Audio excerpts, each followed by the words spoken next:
Hello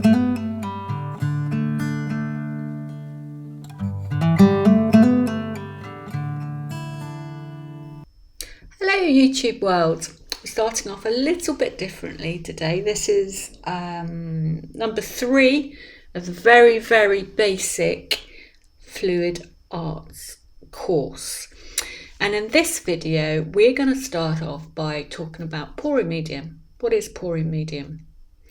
We're going to talk about how we mix the pouring medium with acrylic paint and why we do it.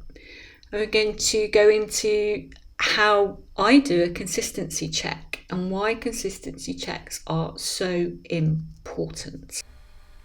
So I don't want to take up too much time reading jargon off the internet.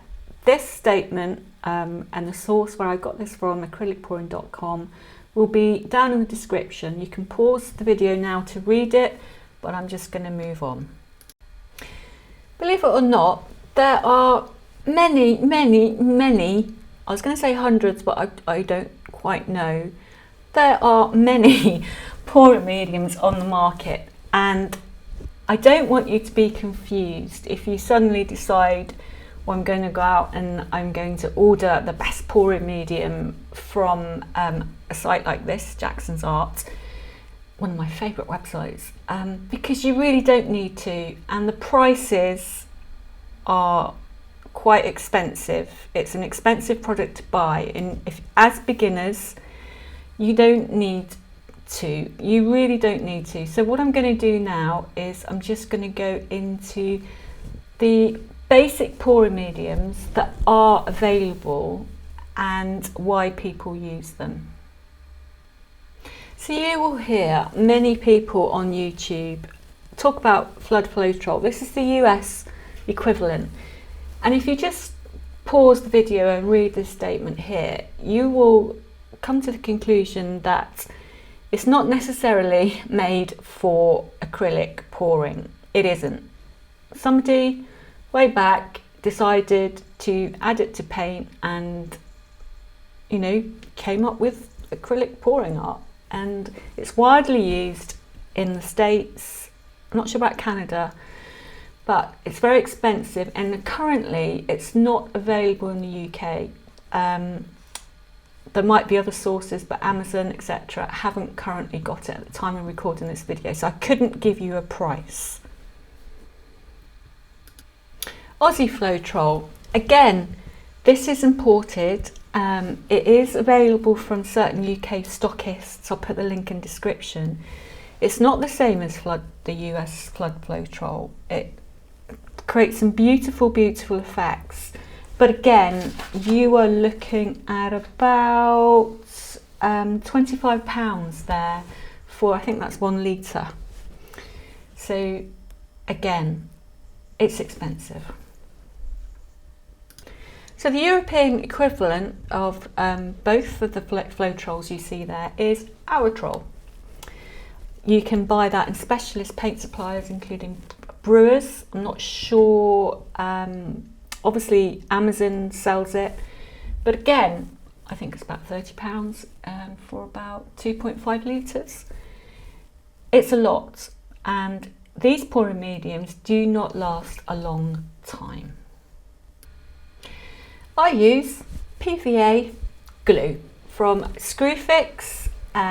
B&Q are the main stockists, and this costs £10.99, and currently you can buy 2 for £18. That's 10 litres of PVA glue, and that will last you a long time. So now I'm going to go into how I mix this PVA glue and prepare it to mix with my paints. Now let's begin with the pouring medium before we move on to mixing the paints. I use scales. I don't guess ever. I guess if you're one of those people that loves cooking like me and you follow a recipe, I follow a recipe to the letter. I don't deviate unless it says you can swap this for this. It's just the way my wine works. I'm very methodical, and the same applies when I'm mixing paints. You might be one of those people that follows a recipe but doesn't really follow a recipe, just flings it all in and wonders why it doesn't really turn out. Not saying that doesn't happen all the time, but what I'm trying to say is be precise. If you're a beginner, be precise. So let's deal with mixing up pouring medium. I have a big jug, and I work in grams. Actually, we'll do this in, just to confuse you, we'll do this in mil. I work my pouring medium out in mil, not grams. I work my paint out in grams. So, we'll see if I can open this because it all sticks.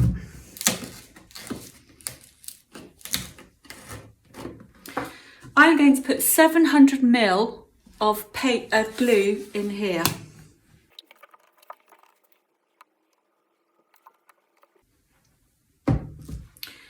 I'm 10 ml over, but it really doesn't matter. I'm now going to add 300 ml of water, so I'm going to take it up to 1,000.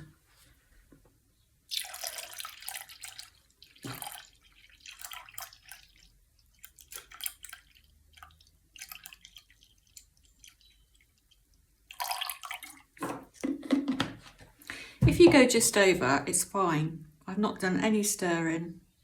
Just stick it back in there.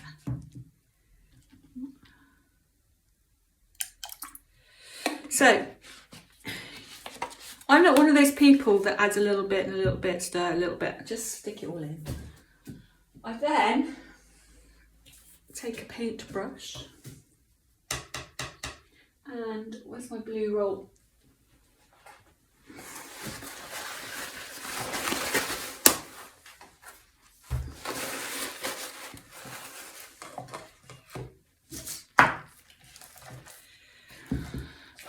We'll then mix and mix and mix and mix, and it will come together. I'll just do a figure of 8.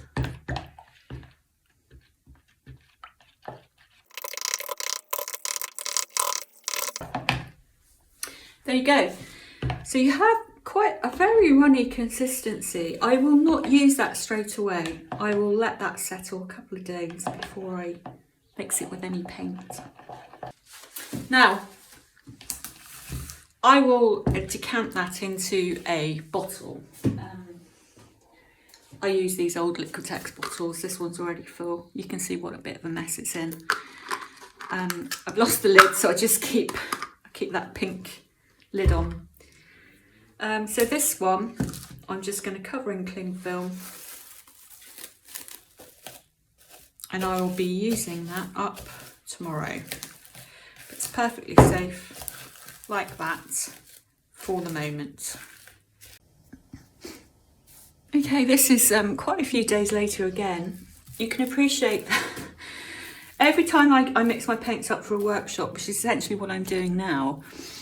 I think I'm going to record the technique in the workshop, but I get so caught up in what I'm doing, what I'm teaching, I just forget to press record. So here we are again. I'm going to make up my whites. I have my scales, I have them zeroed, I have cling film over the top to stop the paint getting into the little buttons because they won't work. This is my Amsterdam white, this is my go-to white. I'm going to put 100 grams, sorry, 50 grams. 50 grams of paint in here. I'll do.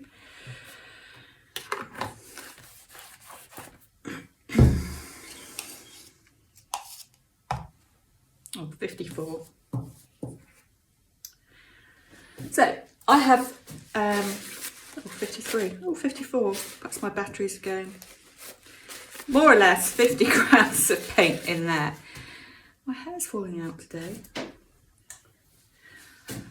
So I want to put 100 grams of pouring medium, which you've just seen me mix up. So I'm doing a ratio of 2 to 1 part paint, 2 parts pouring medium, 1 part paint. That's the way I do it. Everybody might be different. And this is the thing about fluid art. You can do exactly as other people do it, and which I did. And then you just adapt and you actually find what suits you and what works for you. So even though these are real beginners basic videos, you just need to go away and you need to experiment yourself. And sometimes you just need to find out the hard way. I have burnt lots of paintings over the years as I've been learning. And they burn really well actually. So there's my whites. And I do not add anything else to that. I do not add any more water. That for me is the exact consistency that I want. That is my benchmark for all of my other colours, which we're going to make up now. So you can see it trails off the stick and it forms a little mound and then goes. If you were to do the ribbon effect, the ribbon test, like you make a cake, it just sits on the top and it's gone after 2 seconds, maybe 3 tops. That is my consistency. You'll hear a lot of people say runny honey or whatever. Well, I don't know what that feels or looks like. So this is my benchmark. And I put that to one side. I've already got one made up there. There's another one. So now we're going to make up some colours. So let's talk about mixing our colours up. Now, just a note on these X4 paints. This is for people in the UK. I don't know if these are available anywhere else. So this is for, in my last video, I mentioned that these were made by Amsterdam. These are the old X4. They are no longer made by Amsterdam. They are now made by PBO. Now, I haven't got any of the new X4s, so I haven't tested them, so I don't know what they're like, but I have these to use up, so I'm going to use them up. So, don't know what the quality is of the new ones. That information is courtesy of Dawn Cohen from the UK Facebook group, wealth of information. Now, you will see that I have phthalo blue, transparent, gold, semi-opaque. That's the first time I've actually took notice of that, because you either get semi-transparent, opaque or transparent. And they've put semi-opaque, which I presume is the same word for semi-transparent. We'll see. I don't think I've used this one before. This is the Viridian. I love Viridian green. It's beautiful and rich. And this is the PBO 359 DYNA. Again, I covered the different paint densities in my last video. Link up here. Right. You'll see that I have chosen colours that are all harmonious with one another on the colour wheel. I have got a blue, I've got a blue-green, I've got a green, well that's green, and I've got a yellow-green, and I've put a gold in. Okay, so they're all harmonious. They're 4 colours that really work well together. I'm not jumping from opposite sides to the colour wheel because you will get muddiness, and if you're starting out, it is better to stick to the rules so that you get a nice painting. So these really are peacock colours. The only colour that I probably add to this will be black.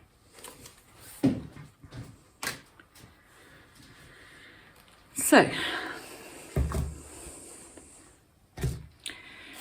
let's start.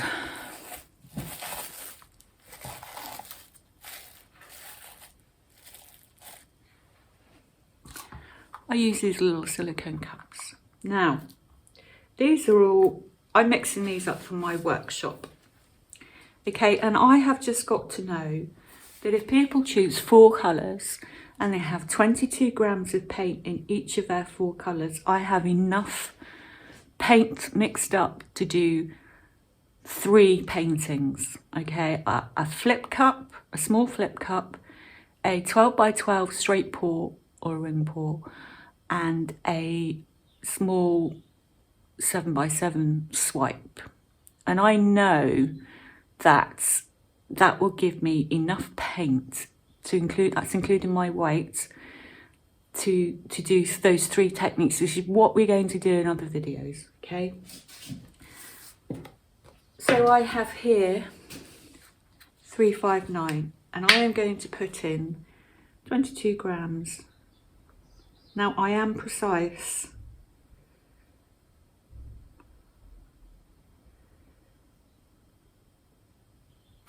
Well, 23, that precise.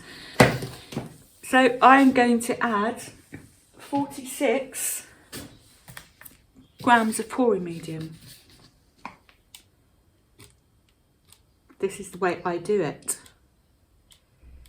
Other people might be different. 47. Stick of picking up gunk everywhere. It's handy having palette knives lying around. 1. Let's go for my phthalo blue. It's actually a lovely colour, this. I'm not so keen on using ultramarine blue in acrylic pouring because it just eats everything else up in my experience. That'll be fine.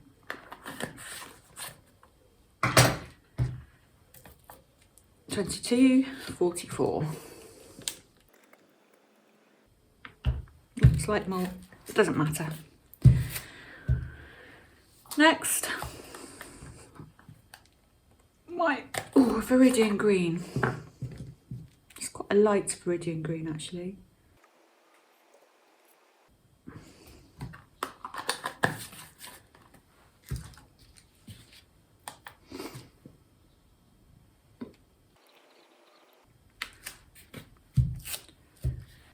And gold. This is a thick gold.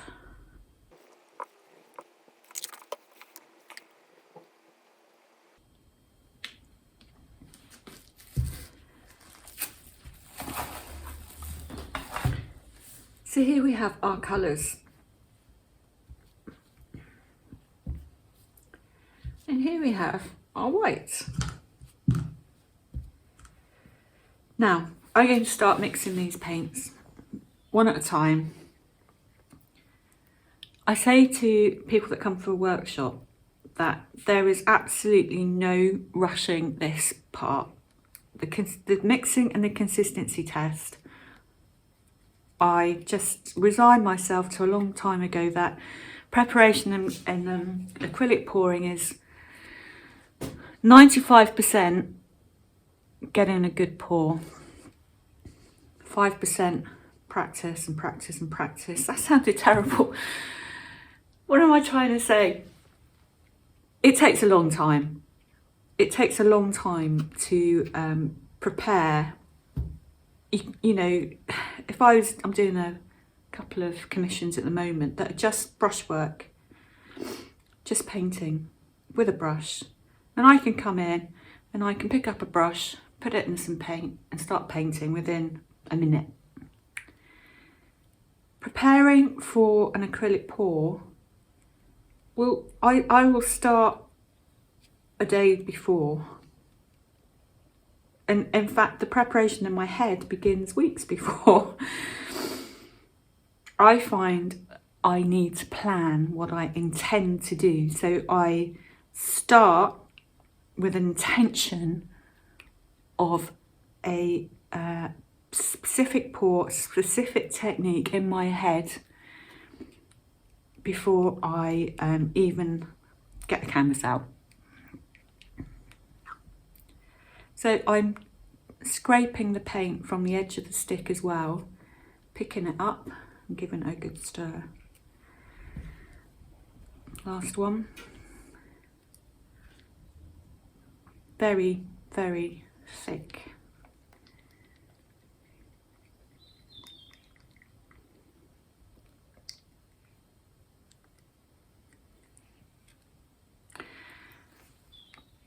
This is quite a creamy, pale gold. We'll see how it dries. I think it dries a lot better than what it looks now, actually. Paints have a tendency to dry darker after they're, you know, when you see them in their wet form, they look, sometimes can be quite pale. Now, they all look lovely together, so they're all harmonious.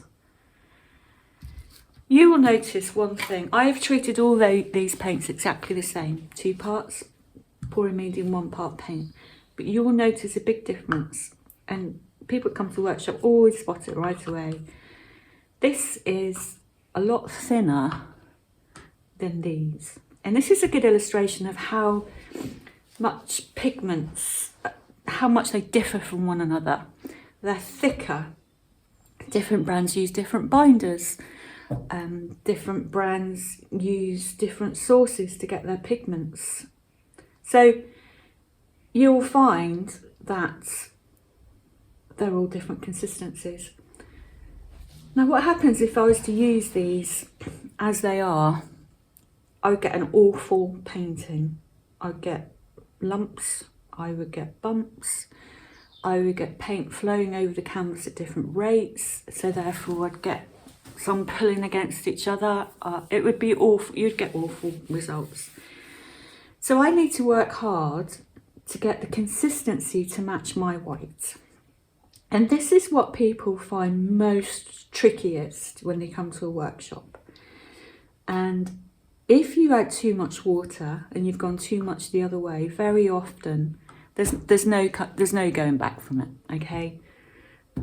You can add neat PVA a little bit at a time to try and bring it back up, but in my experience that doesn't really work that well. So I have a little water, well, it's a big water bottle actually, but it's just got a little spout. And I know, let's start off with the green. I know that I can add a dribble at a time and I can stir that in.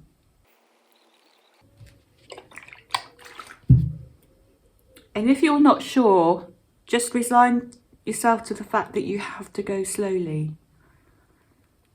I obviously do this a lot, so I know that I can be quite liberal with the water sometimes. And what I say, what I say to people is keep it thick rather than thin until we do a consistency check.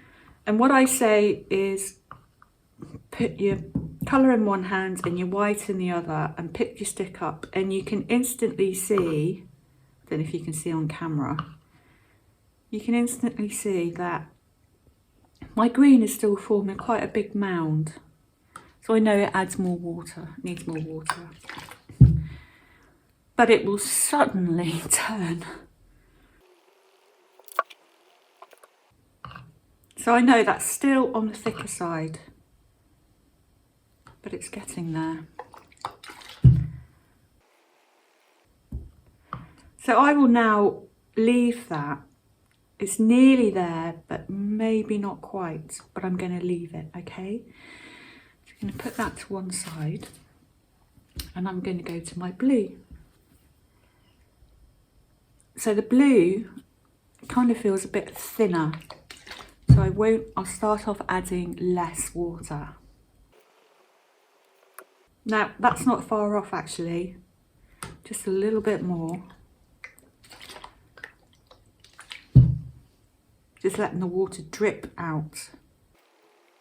Okay, I'm going to leave that for the moment. Now the gold.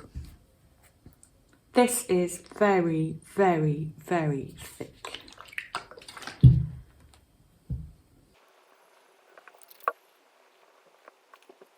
That's still on the thick side, but I'm going to leave it. Now my green. Very gloopy.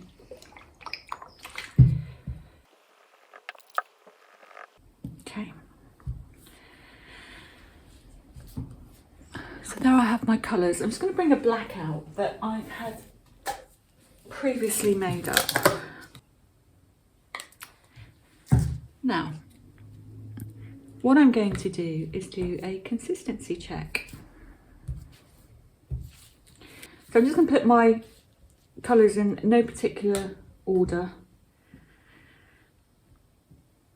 but I'm going to keep them in that order for the sake of the consistency check.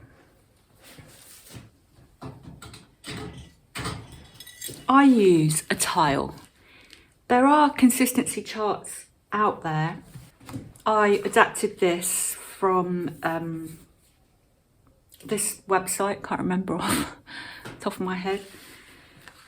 And it is a way of gauging how much your consistency basically. So I know that if I put a dollop of paint in each one of these circles and I hold it up and count to 5, I know that my white comes between 2 and 3, maybe slightly lower, actually more towards the 3. But that for most techniques other than a Dutch pour, a pearl and a bloom are the correct consistency for what I want. Now, I don't tend to use these actually. For some reason the surface of the tile just works better for me. But you can see the size of the little circles there. That's how much paint you want to put of each colour onto your tile. Now, there's no point rushing this at all. I'll start off with my white, okay, and I will let it drizzle off the stick. Some people can get very impatient doing this, and it's not worth it. It's not worth getting impatient. Okay, 1. Let it drizzle off the stick. And you have to be quite quick because the paint will spread.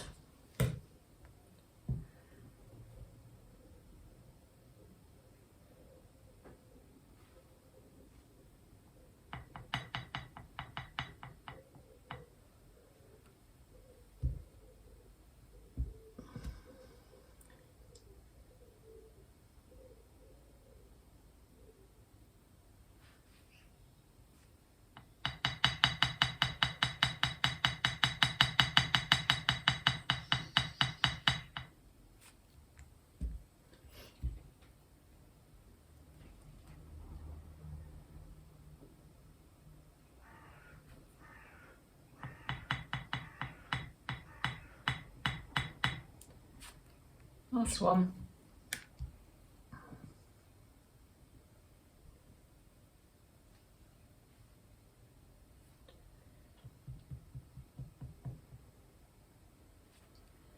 Okay, and I'm going to pick that up and I'm just simply going to let it fall. I'm sorry you can't see it, but I will show you. Oh, that's quite amazing actually. Look at that. That is pretty darn good. The black's a little bit thick, sorry, a little bit thinner, but I will add just a touch of PVA. The difference is negligible really. If you know, you can instantly see which ones you need to add water to. I could possibly add a little bit more water to my phthalo green, my Viridian green, sorry. And I probably will just add a dribble. A dribble. There we go. Very rarely, this is me being honest, very rarely do I do this once. I'll definitely do it twice. And in a workshop, sometimes I make people do it 3 times.